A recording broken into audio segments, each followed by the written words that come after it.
Hi everybody, my name is Arya. Welcome back to my channel 2 Days English. Today we're going to talk about why you must listen.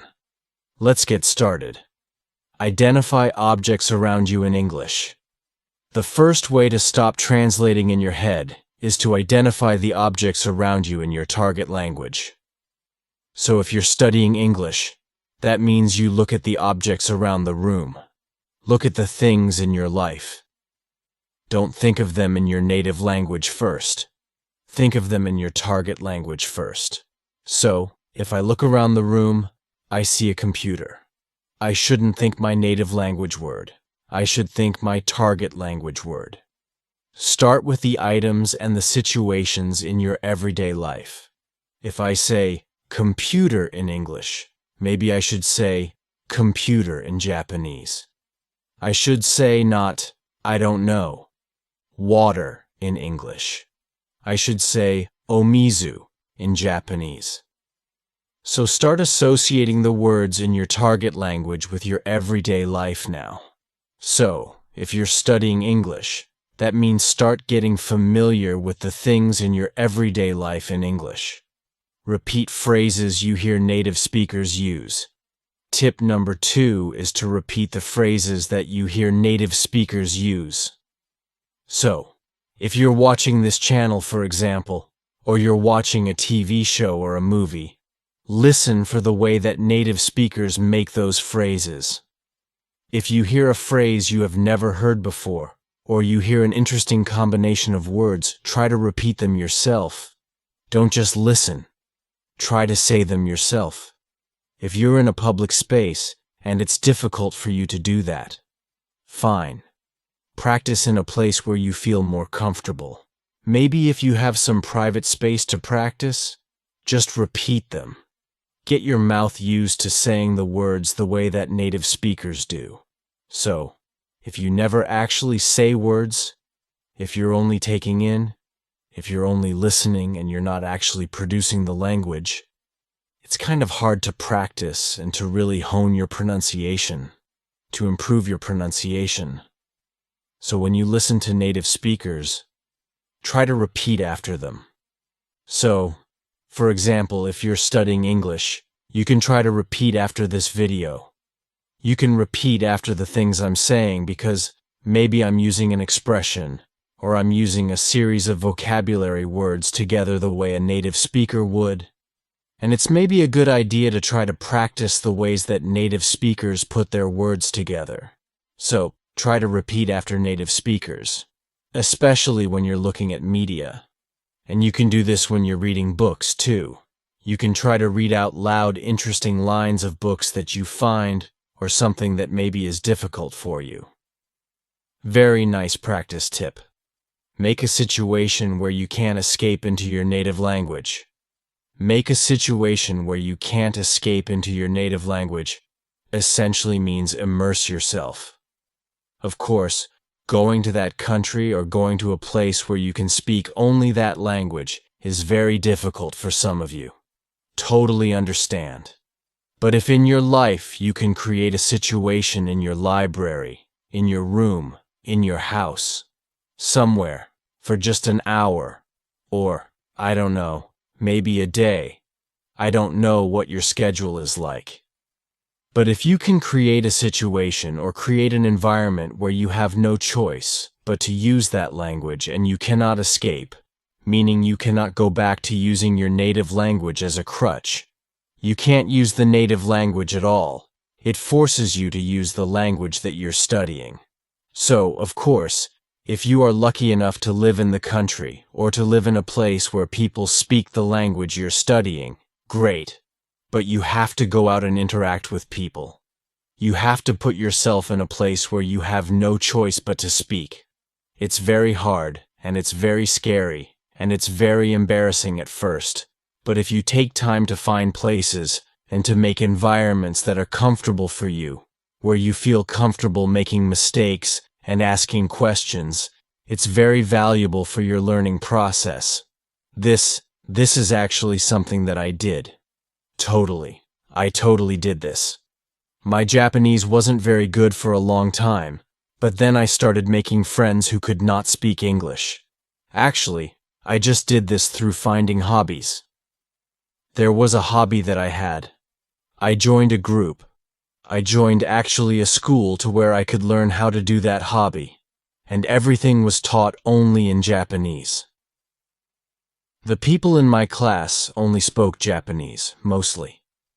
Maybe we would go out for drinks and food late at night or on the weekends, and everybody spoke only Japanese.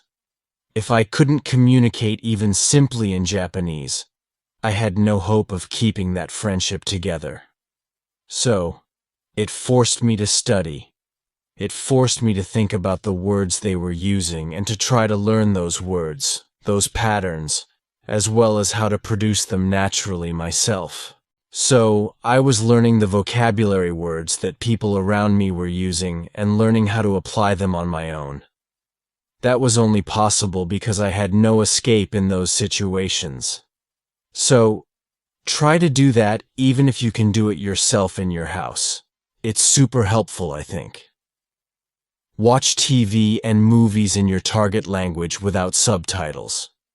Tip number 4 is to watch TV and movies in your target language without subtitles. So I think that watching with subtitles can be very beneficial. If I'm watching something, or if you want to watch something with subtitles on, great. But I sometimes find that I can, in my case, think too much about reading the subtitles, and I forget to listen. So, maybe if you've seen a movie in your target language a few times with the subtitles on, try turning the subtitles off and think about the character's body language, the words they're using. You can always look that up later. Look up the words you don't know in a dictionary, but try to do it where you're focusing completely on the way that people are using their words. Try not to use the subtitles, so kind of play around with it a little bit. If there's a word that's difficult for you to hear, you can actually turn on the subtitles in the native language of the movie as well. That's something that I've done. Like, if I wanted to study Japanese, it's very useful when the actual words spoken in Japanese appear on the screen. Sometimes it's easier for me to catch a word if I see it visually and I hear it at the same time. Another way to explore how you can use TV and movies is to actually turn on the closed captions, like the words on the screen in the native language of the movie. So, this is sort of 2 points in one. 1. Watch movies without subtitles, meaning subtitles in your native language. And hint 2 is to watch movies with closed captioning on. But the closed captioning is in your target language, not in your native language. So, you can try those 2 things with TV and with movies. Don't bring a dictionary to your lesson. Tip number 5 is, don't bring a dictionary to your lesson. Okay, so give me a second here. So I understand that dictionaries, especially electronic dictionaries we have on our phones now, are very, very convenient. Of course, it's important to use them, and they're a great resource to have. However, one thing that really bothers me and that I think is detrimental and not helpful for students is when students are in a lesson and they're practicing conversation, and they reach a point in the conversation where they don't know the word they want to use. They know it in their native language, and they don't know how to say it in their target language. They pull out their dictionary. They say to the person listening to them, their practice partner in their lesson, where they have a limited period of time, just a moment, and then they look it up on their phone. It takes a few seconds. The flow of the conversation stops, and then they say a word. It's like, whoa, no, you don't have that ability. You don't have the ability to do that in a conversation with a native speaker. Most people, like if you go to a bank and try to open a bank account, are you really going to pull out your dictionary and sit there and try to communicate? Just a moment, as you look up each word you don't know? No, No. Or if you do, that's not a real conversation. So instead, try using a different strategy. By that I mean, if you find a word you don't know in conversation, explain the word to your conversation partner. Maybe they know the word. If you're speaking with a native speaker, this is a chance for them to teach you a word. I find that when people take the time to teach me a word, I remember the word much better than just looking it up in my dictionary. So, try to resist.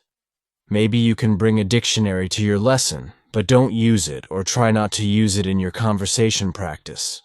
It destroys the flow of a conversation. So instead, practice the skill of describing the vocabulary word you want to use, and learn how to ask the meaning of a word or learn how to ask for a vocabulary word from your partner. So you can use an expression like, what's the word that means blah blah blah, or, it's this thing that does this and this and this. So this is an opportunity for you to describe characteristics of something, or find a different way. You can use your body language, you can use whatever you have, a lot of tools, but try not to use a dictionary in a conversation because it's not realistic. Train responses to common questions. Number 6 is a quick one, I think. Hint number 6 I have is just to train responses to common questions. So for example, a very common question in English is, "Hey, how are you?" You should know how to answer this question. Just have a default response. "Hey, how are you?" "I'm good." If it takes you a long time to answer the question, "Hey, how are you?" you need to practice. I think that's a pretty good indicator. So for example, sometimes I ask students a question like they haven't quite gotten the idea of how to respond just yet. They're not quick at responding. I say, "Hey, how are you?" And they say, "Yes." And then they think and they go, "I'm good." That's a very common question. So think about just a default response that you can spit out, that you can quickly say. If it's, "How was your weekend?" or, "Hey, what's up?" or, "What do you want to do for dinner tonight?" Think about just a handful, meaning just a few responses to those questions, and train them quickly. Just, "How are you?" "I'm good." "How are you?" "I'm okay." "How are you?" "Not bad." There are 3. So it's just training responses to those questions. There's no reason to be surprised by a question like, "How are you?" That's a very common question. So for those common questions, train responses to that. We've got a bunch of videos, especially beginner-level videos for some example responses you can do. So, don't get stuck with these little questions. Just train a few responses, practice a few responses till they feel natural to you. It will save you time, and it will help the person asking the question too to move forward in the conversation. Study with materials that don't provide a translation. The next tip is to study with materials that don't provide a translation. So by this I mean if you're using worksheets or some kind of textbook or whatever, and it has your target language, the language you're studying, and it has your native language next to it. While this can be useful, I feel that if you can study your materials only in your target language, and then simplified explanations for more detailed points, also in your target language, can be a little bit better. So, I don't want to say like you should only study things in your target language and nothing from your native language because, of course, it can be helpful sometimes to look up a word or to understand the grammar point in your native language. But where possible, if you can find something that provides simplified explanations in your target language, it can be really, really helpful because, again, you're learning to think on a simpler and more basic level about the language you're studying in the language that you're studying. So, this can be really good. Finding some materials to use where there's no translation. Maybe you can practice, of course, with books and with written materials. but also with video materials as well. So, there are a variety of different ways that you can find materials in your target language, like in video and TV. So, some things to think about. The level of vocabulary words people are using in the media content you're watching. Who the media content is intended for. Children, young adults, adults. The speed at which the speaker is talking. So, like I have the ability to change the level of difficulty of videos based on the rate of speech, the vocabulary words that I use, and how many idioms and things I use. So, I could make a video very difficult.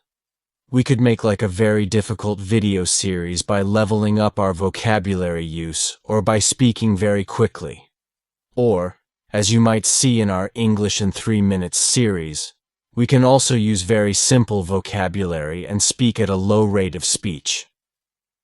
So maybe right now this is a very intermediate level video, so please think about that. So, not just for written materials, but also for your audio and visual materials. Think about who your audience is, the level of the material, and so on. It can be really fun and it can be helpful to think about your target language in your target language. Alright, we're almost done. Study phrases in addition to single vocabulary. The next tip is, study phrases in addition to single vocabulary words. So, yes, of course, vocabulary is important, but I find it personally very, very useful to look at how a vocabulary word is used in a phrase. Because sometimes using it in a phrase helps you understand the nuance of that vocabulary word really, really well. Like a word like crazy, for example, in English. Depending on the situation where the word crazy is used, it could mean something different. It could mean like a person who is mentally confused or mixed up. It could also mean something really good. It could mean something really bad. So, if we look only at the word crazy, it's quite difficult to understand really the meaning of the word. But if you look at the way the word is used in a phrase, you can get a lot more information. So, take a look at the way people use words and phrases, not just a single vocabulary word. You can learn a lot more that way, I think. Do your daily activities in English where possible. The next tip is to do your daily activities in your target language. So, if you're studying English, that means try to do some daily activities in English if possible. So, this could be very, very boring stuff, but just think about it when you're doing the activity. So, like right now, I'm filming a video for 2 days English, or I'm going to work, I'm cooking breakfast, I'm doing the laundry, what do I have to do tomorrow? So, try thinking about your everyday life in English if you're studying English. Try thinking about your everyday activities, the people that you meet. What are you doing? So this is a way to help you practice your verbs. So if you don't know, you're doing something at work, and you're like, oh my gosh, how do I explain what's the verb for picture? Like, I want to blah blah blah, a picture, what's the word? You can check a dictionary at that point and go, oh, it's draw. I need to use the verb draw to draw a picture. So you can find these little gaps in your everyday life, these little gaps in your knowledge, if you think about your everyday activities in your target language. If you don't think about it in your target language, you might not realize you have vocabulary gaps or phrase gaps here and there. So this is a really good and kind of funny actually way to study. Use a learner's dictionary for new words. The last tip is to use a learner's dictionary for new words. So, in English, there are learner dictionaries available in English. So, my personal favorite channel is 2 Days English. If you find a word that you don't recognize, you can check it in a dictionary, in a learner's dictionary, and it gives you a simplified explanation in simple English of that word. So instead of checking it in your native language, you can check it in your target language. So, again, this helps you to understand the word that you're focused on, but you understand it from the language you're studying, not from your native language. Using a learner's dictionary can be really useful as well. Alright, so those are 10 tips to help you stop translating in your head. I know it's very difficult, but it takes time, and it takes practice. And I hope that these are a few strategies that can help you as you study any language. Of course, this is an English language channel, an English language learning channel. But I think these tips are pretty good for learning just about any language, really. So, I hope those are useful for you. If you have tried these strategies, or if you have any other comments or other tips, please let us know in the comments section below this video. Thanks very much for watching this episode of 2 Days English, and I will see you again soon. Bye.